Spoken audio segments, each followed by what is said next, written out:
the end of October Scaries. We have finally gotten to the end. Hocus Pocus 2 is going to take us out. We open in 1653 on a very rude Winifred Sanderson, young Winifred Sanderson, storming through a crowd to her sisters. Today is her 16th birthday. That day is her 16th birthday, and she just got done blaspheming because a Reverend Trask wants her to marry this dude named Billy Pritchett, and she's not into it. Her and the girl's father just died, and so they need a replacement man to lead them, to watch over them, and she's not having it because she don't want to. And so the three girls, so Winifred, Mary, and Sarah, have the same personality that they do as an adult, and this was jarring. It was cringy to watch. We know who they're supposed to be. We didn't need the same affectation, mannerisms, like tone. We didn't need the exact same. Like, it just looks like their personalities never changed from preteens to grown-ass women. So we could have done without that. So Reverend Trask is just incensed that Winifred is so rude, and so he decides that the best course of action is to like separate the girls, and this throws Winnie into a frenzy, and she starts trying to grab at her sisters, and at the same time there is some spider who crawls on the Reverend. He freaks out, demands that the town helps him kill the spider so they get distracted, and so the girls run away to this forbidden woods. In the woods, they meet a woman named Mother Witch, who senses something very powerful and she was there to eat them, but she senses something very powerful and different about Winnie, and realizes that she's a witch, or that has the potential to be a witch, and so she gives her and so she gives her a book, and thus begins the magical journey of the Sanderson sisters, except for one caveat. There is a spell in the book called Magicae Maxima. It's the power spell. It comes with a warning, and they're never supposed to use it because that spell would make them all powerful, but there is a price to pay. And Winnie's like, yeah, okay, whatever.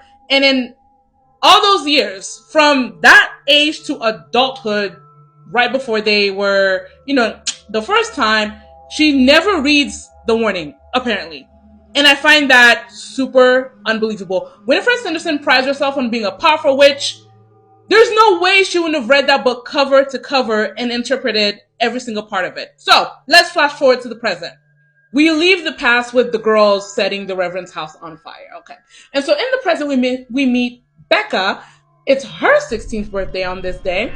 And so she has a friend named Izzy. They're tight. There's also a third named Cassie. They're not so tight.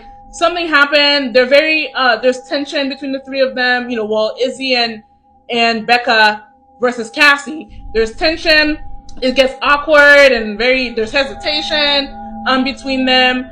And whatever happened, Cassie's going to end up missing Becca's birthday and the ritual tradition that they have on Becca's birthday, because her boyfriend, Mike, has decided to invite himself over to Cassie's place and throw a party.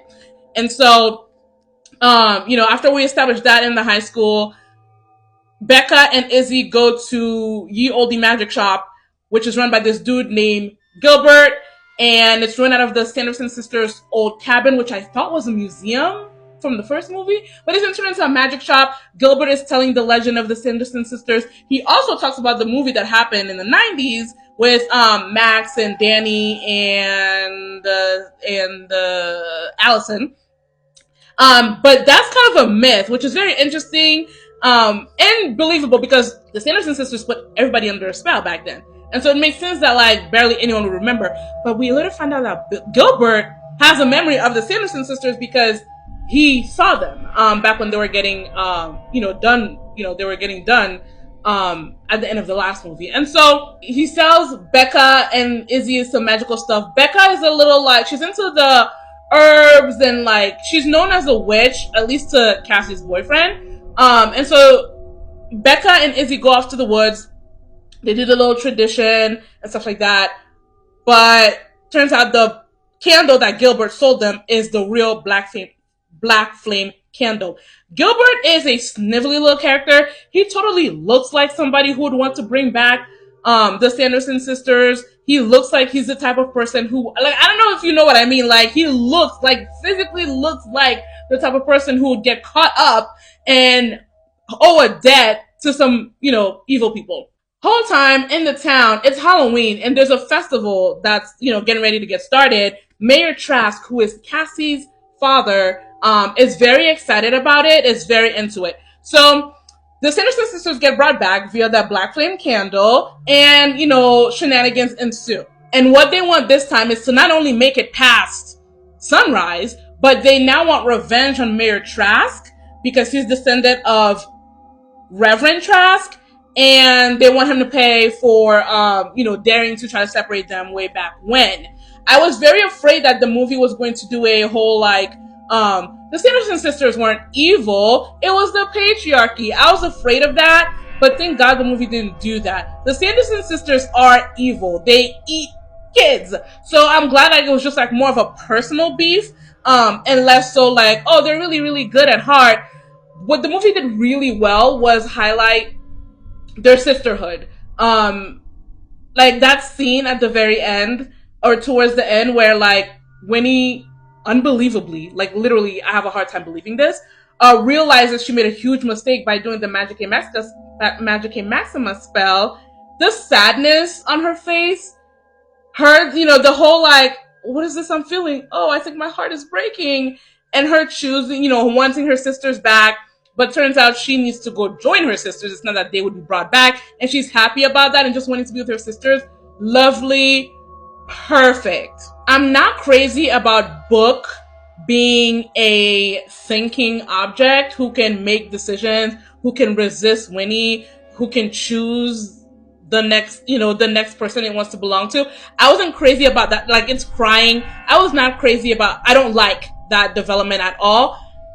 Becca, Izzy, and Cassie. So I think they should have left Reverend Trask out of it. I mean, Mayor Trask out of it, because ultimately, the Sanderson sisters spend, half the movie trying to get his ass, but in the end, they just kidnapped Cassie.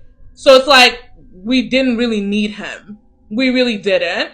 They should have had them go after Cassie from the get-go, because what we get instead is that Cassie is left out for most of the action, and then gets kidnapped, and it's only towards the end, literally the end of the movie. She's like, are we gonna talk about what just happened? It's girl, no, because we just watched it. The time to talk about what just happened was when Izzy brought it up, when it first started popping off. But yeah, Cassie felt like an afterthought in that friendship.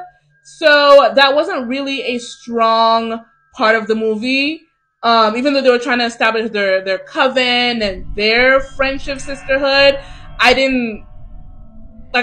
feel like they could have done more with the Cassie part of the friendship. I did like that the beef between the girls was a miscommunication, and that it stemmed from something very, very relatable in terms of she got a man and she wants to include her man and everything her and her friends are doing, and they're we all know this man, cool, good for you, but can we get you to ourselves? And she was I didn't know you felt that way. Why the hell didn't you ever tell me? I'm not a mind reader. There were plenty of cringe moments in this movie. The visual flashbacks to the first movie were fine. The verbal flashbacks, the verbal reminder, we didn't need that dance number of the Sanderson sisters on the stage. We did not need it. Because at least in the first movie, that dance number served to distract the parents and so that they could steal all the kids. In this one, they do the dance number. They tell them to find Mayor Trask, but then the townspeople are moving too slow. So then the Sanderson sisters just go find him themselves, and the dance number leads to absolutely nothing. It serves no purpose except for nostalgia, and we didn't need it. Ultimately, I give the movie a 3 out of 5. It was harmless, but could have been better.